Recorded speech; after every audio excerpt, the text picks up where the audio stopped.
इन्होंने अपनी फिल्मी कैरियर की शुरुआत खलनायक की भूमिकाओं के साथ की और अपनी मेहनत और लगन से धीरे धीरे नायक की भूमिकाएं भी करने लगे।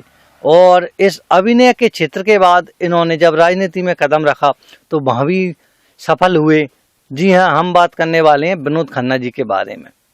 नमस्कार दोस्तों, मैं हूं प्रमोद राठौर, आप देख रहे हैं टाल्स ऑफ लाइफ। दोस्तों, आज जिस व्यक्ति की हम बात करने वाले हैं वो है विनोद खन्ना जी, जो कि एक भारतीय राजनेता और एक अभिनेता थे।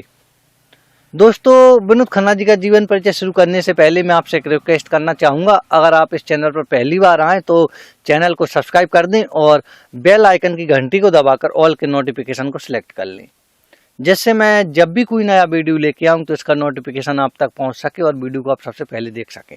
तो चलिए वीडियो को शुरू करते हैं।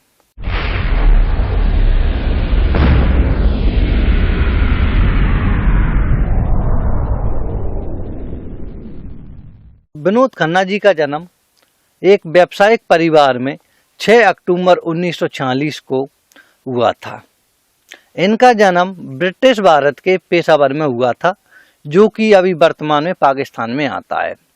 जब भारत का विभाजन हुआ तो विनोद खन्ना जी के पिताजी सारे परिवार को लेकर भारत की मुंबई आ गए और मुंबई में बस गए। बात करें विनोद खन्ना जी की पिताजी के नाम की, तो उनके पिताजी का नाम केशव चंद्र खन्ना था और इनकी माता जी का नाम कमला खन्ना था। बात करें विनोद खन्ना साहब की पढ़ाई की, तो उन्होंने जो सबसे पहली पढ़ाई की वो थी सेंट मैरी स्कूल मुंबई। इन्होंने सेंट मैरी स्कूल मुंबई में केवल दूसरी कक्षा तक पढ़ाई की और इसके बाद इनके पिताजी ने इन्हें दिल्ली के सेंट जेवियर्स स्कूल में एडमिशन करवा दिया और कुछ समय बाद विनोद खन्ना जी का पूरा परिवार दिल्ली में आकर शिफ्ट हो गया। और इसके बाद इन्होंने आगे की पढ़ाई दिल्ली के दिल्ली पब्लिक स्कूल से की। और जब विनोद खन्ना जी का पूरा परिवार वापस से पुनः मुंबई शिफ्ट हो गया तो विनोद खन्ना जी का एडमिशन नासिक के बॉर्निस स्कूल में करवा दिया गया। वहाँ पे उन्होंने अपने 12वीं तक की पढ़ाई की और आगे की शिक्षा इन्होंने मुंबई के सिद्धम कॉलेज से पूरी की। इन्होंने दोस्तों वाणिज्य से स्नातक किया था। बात करें विनोद खन्ना साहब के विवाह की, तो विनोद खन्ना साहब के विवाह 1971 में गीतांजलि के साथ हो गया, जिससे इन्हें 2 बच्चे हुए। इनके बच्चों के नाम थे अक्षय खन्ना और राहुल खन्ना। कुछ समय बाद विनोद खन्ना जी का रुझान अध्यात्म की ओर होने लगा, तो उन्होंने जो ओशो जो रजनीश हैं उनके आश्रम में रहने चले गए, जो कि अमेरिका स्थित था, और रजनीश के लिए ही एक माली का काम करने लगे, जिस कारण ये अपने परिवार को समय नहीं दे पाए और भारत नहीं आ पाए। जो कि एक लंबा समय गुजर गया तो विनोद खन्ना और गीतांजलि का तलाक हो गया। इसके बाद जब विनोद खन्ना जी आध्यात्मिक से आश्रम से जब वापस आए तो पुनः फिल्मों में सक्रिय हो गए और उन्होंने द्वितीय विवाह जो किया था वो किया था कविता के साथ। कविता से इन्हें 2 बच्चों की प्राप्ति हुई, जिसका नाम साक्षी खन्ना और जो कि लड़का है, और एक लड़की थी जिसका नाम है श्रद्धा खन्ना। इस तरह विनोद खन्ना साहब के 4 बच्चे हुए।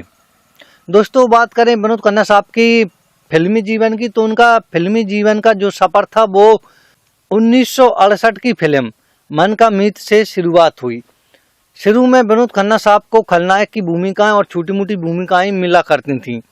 बात करें इनकी फिल्मों की, तो वो इस प्रकार है। उनकी 1968 में थी मन का मीत और इसके बाद थी 1970 में मस्ताना, पूरा वॉश पश्चिम 1970 में थी और मेरा गांव मेरा देश 1971 में थी, एक हसीना और 2 दीवाने जो कि 1972 में थी और चौकीदार 1974 में थी। इसके बाद थी इन्होंने की हेरा फेरी जो कि 1976 में थी, अमर अकबर अंतनी 1977 में थी, कुदरत 1981 में थी, पत्थर के इंसान 1990 में थी, दीवानापन 2001 में आई थी और पहचान 2005 में आई थी, वांटेड 2009 में आई थी और दबंग 2010 में आई थी, दबंग 2 2012 में आई थी। दोस्तों, मैं आपको विनोद खन्ना जी की सारी फिल्मों के नाम तो बता नहीं सकता क्योंकि वीडियो बहुत लंबा हो जाएगा।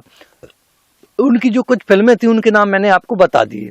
तो विनोद खन्ना जी 1997 में राजनीति में आए और इन्होंने भारतीय जनता पार्टी की सदस्यता ग्रहण कर ली और ये गुरदासपुर जबलपुर सीट से विजयी हुए। 2002 में विनोद खन्ना साहब भारत सरकार की यूनियन मिनिस्ट्री ऑफ कल्चर और टूरिज्म के मंत्री बने और 6 महीने के बाद ही मिनिस्ट्री ऑफ एक्सटर्नल अफेयर्स के तक पहुंच गए। दोस्तों बात करें विनोद खन्ना साहब की मृत्यु की, तो विनोद खन्ना साहब की मृत्यु 27 अप्रैल 2017 को हो गई। बात करें विनोद खन्ना साहब को मिले पुरस्कारों की, तो विनोद खन्ना साहब को प्रमुख जो पुरस्कार हैं उनके नाम में आपको बता दें। उन्हें हाथ की सफाई फिल्म के लिए 1975 में बेस्ट सपोर्टिंग एक्टर के लिए फिल्म फेयर का अवार्ड मिल चुका है। बात करें के अगले अवार्ड की, तो इन्हें फिल्म फेयर का लाइफ टाइम अचीवमेंट अवार्ड भी 1999 में मिल चुका है और इनकी मृत्यु के पश्चात 2017 में इन्हें भारतीय सिनेमा में इनके योगदान को देखते हुए दादा साहब फाल्के पुरस्कार से भी सम्मानित किया गया है। दोस्तों इसी तरह के आप और वीडियो देखना चाहते हैं तो मैं सारी वीडियो की लिंक डिस्क्रिप्शन में दे दूंगा, आप वहां से देख सकते हैं। अगर अभी तक आपने वीडियो को लाइक नहीं किया तो वीडियो को लाइक कर दीजिए और मिलेंगे अगली वीडियो में। जब तक के लिए धन्यवाद।